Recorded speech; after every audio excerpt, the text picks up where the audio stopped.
Donald Trump reçoit Volodymyr Zelensky et plusieurs dirigeants européens à Washington ce lundi 18 août. Un sommet à enjeu pour l'Ukraine, voilà ce qui va se jouer à la Maison-Blanche. Après Vladimir Poutine vendredi 15 août, c'est au tour du président ukrainien de rencontrer Donald Trump ce lundi. L'objectif initial affiché par Donald Trump était d'imposer un accord de paix à la Russie et de négocier une issue à la guerre sans perte de territoire pour l'Ukraine. Mais force est de constater que Vladimir Poutine est ressorti de la Maison-Blanche sans aucune promesse vendredi. Les bombardements se sont eux poursuivis ce week-end.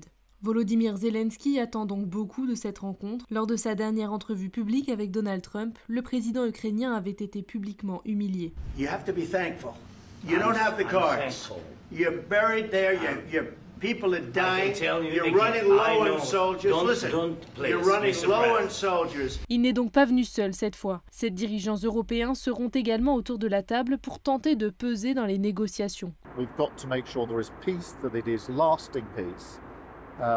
And that it is fair and that it is just. Alors, qu'attendre de la rencontre de ce soir? Il sera d'abord question de négociations territoriales. Le président américain a d'ores et déjà prévenu que Kiev ne récupérerait pas la Crimée, annexée par la Russie en 2014. D'après une source proche des échanges entre les Européens et Donald Trump, Kiev céderait en totalité les régions de Donetsk et de Lugansk dans l'est, et le front serait gelé dans celles de Kherson et de Zaporizhia au sud. Nous voulons la paix.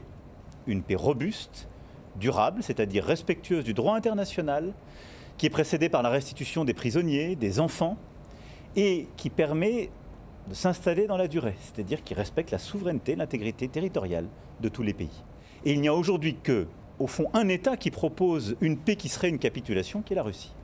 Volodymyr Zelensky a appelé à une rencontre tripartite avec Vladimir Poutine et Donald Trump.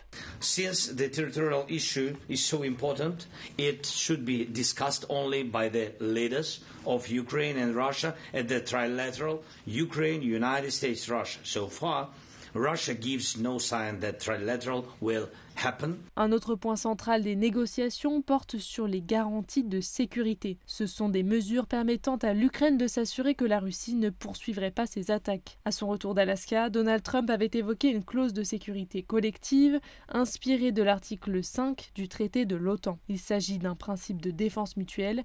Si un pays membre est attaqué, tous les autres se portent à son secours. Toutefois, Donald Trump a exclu que l'Ukraine rejoigne l'OTAN. L'organisation considère la Russie comme une menace existentielle. Selon Emmanuel Macron, les Européens vont demander à Donald Trump jusqu'à quel point il se joindra aux garanties de sécurité. En cas d'échec des pourparlers, la pression américaine pourrait s'intensifier.